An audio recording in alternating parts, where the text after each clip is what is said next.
Merci, Monseigneur. Il est allumé? Il est allumé.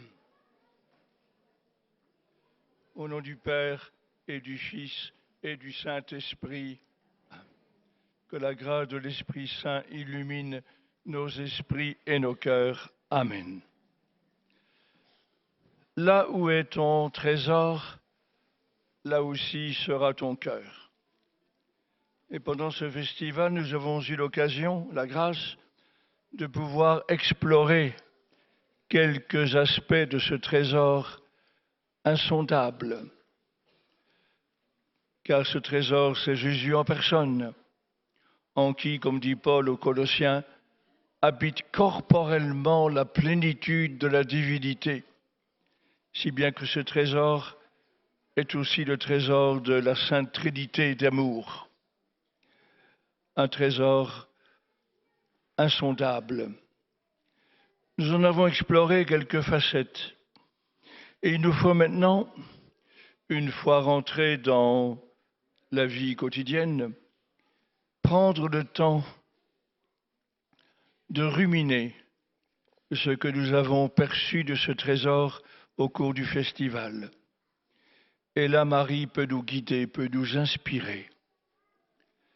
Saint Luc, dans son évangile, a noté par 2 fois comment Marie, dépassée, surmenée par les événements qu'elle vivait, méditait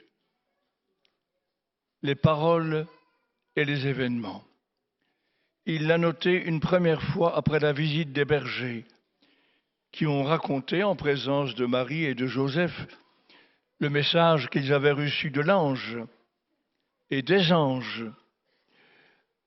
Et ce message étonnait Marie. Ils étaient étonnés de ce que disaient les bergers. Et Luc note aussitôt, quant à Marie, elle conservait ces paroles et ces événements. C'est le même mot en hébreu. Donc ça désigne toujours à la fois paroles et événements. Elle les méditait dans son cœur. Luc a noté la même chose après la scène éprouvante de Jésus perdu et retrouvé au temple. Rappelez-vous la réponse surprenante de Jésus. Comment se fait-il que vous m'ayez cherché? Ne savez-vous pas que je dois être dans la maison de mon Père? Et Luc note, ils ne comprirent pas cette parole. Et un peu après, ayant noté que Jésus croissait en âge, en intelligence et en sagesse, Luc note, quant à Marie, elle conservait soigneusement tout cela dans son cœur et le méditait. Marie, mère de mémoire, c'est le titre d'un livre très intéressant qui vient de paraître sur le rôle joué par Marie dans la mémorisation des paroles et des gestes de Jésus, qui va donner naissance à nos évangiles et aussi à la première partie des Actes des Apôtres. Mais c'est une autre histoire. Marie conserve cela dans son cœur et le médite. Eh bien, vous de même, après ce festival ardent, effervescent, quand vous allez retrouver le calme relatif de la vie quotidienne, prenez quelques jours pour explorer les facettes du trésor que vous avez découvertes. Ça demande un peu de temps, ça demande surtout de la prière. Si vous voulez garder ce trésor, si vous voulez qu'il fructifie en vous, il y aura nécessairement le rôle de la prière et de la fréquentation de l'Écriture et spécialement du Nouveau Testament. Ensuite, vous allez sans doute tirer de cette méditation quelques conclusions sur les quelques points dans votre vie où vous avez besoin de changer d'attitude, de changer de comportement, de vivre éventuellement des comportements nouveaux. Dans la prière, découvrez avec le Seigneur ces quelques points qui vont vous amener à prendre quelques décisions ou résolutions. Mais de grâce, ne prenez pas 17 résolutions différentes, car vous n'en tiendrez aucune, mais prenez-en au maximum 3. 3 comportements que vous devez changer, que vous devez améliorer dans votre vie. Pas plus de 3, afin de pouvoir, avec la grâce de Dieu, concentrer votre volonté sur ces points-là. Ensuite, le trésor, il ne suffit pas de le garder et de l'explorer, il faut aussi le gaspiller. J'entends par là lui permettre de produire du fruit également chez d'autres personnes. Ce trésor dont vous aurez découvert quelques facettes et en vue duquel, pour la conservation duquel vous aurez pris quelques résolutions, il doit rayonner au-delà de vous. Et cela principalement à quelques niveaux.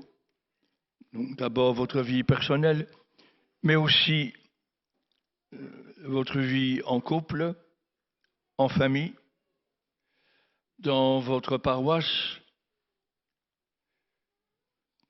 C'est un premier niveau. Un second, c'est celui qui vaut également pour les veufs et les veuves, pour les personnes séparées, divorcées, pour les personnes célibataires, qu'elles l'aient choisi ou qu'elles ne l'aient pas choisi. C'est le domaine de vos relations sociales, de ce qui vous met en contact avec le cercle le plus large de la société, suivant le monde que vous fréquentez, suivant vos activités professionnelles ou autres. Voilà un autre domaine. Et comment allez-vous permettre au trésor de rayonner? Comment allez-vous le gaspiller autour de vous? Certainement, d'abord par votre attitude, par votre comportement. C'est le premier témoignage que l'on peut donner. Avant le témoignage par des paroles, il y a ce qui rayonne d'une personne. Et si nous vivons vraiment avec le Seigneur dans notre cœur, nourris par la prière, familiers de Marie et des saints que nous connaissons, que nous aimons, quelque chose rayonnera au dehors qui pourra toucher invisiblement, sans que vous le sachiez, toucher d'autres cœurs. Ensuite, il y a, quand l'occasion se présente, le témoignage de la parole, discret, quelques mots. Et si le dialogue s'amorce avec les personnes avec qui vous parlez, vous pouvez aller plus loin dans le témoignage par la parole. Mais le témoignage de l'exemple est toujours prioritaire. Je vous ai dit comment, de la personne de Jésus, irradie une lumière, une souveraineté, une beauté qui finit par toucher le cœur humain.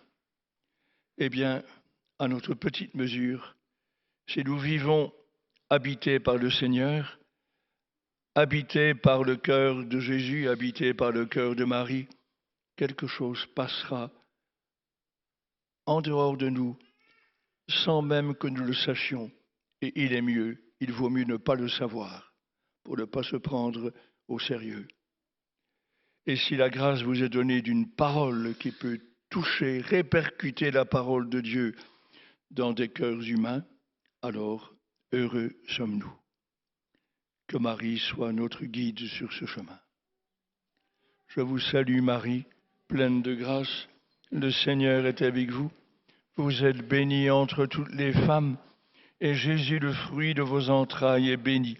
Sainte Marie, Mère de Dieu, priez pour nous pauvres pécheurs, maintenant et à l'heure de notre mort. Amen. Et tout ceci va être développé dans quelques minutes par Monseigneur No, mon confrère dans l'épiscopat. Merci Monseigneur, vous faites les annonces mieux que nous. Voilà, vous savez tout.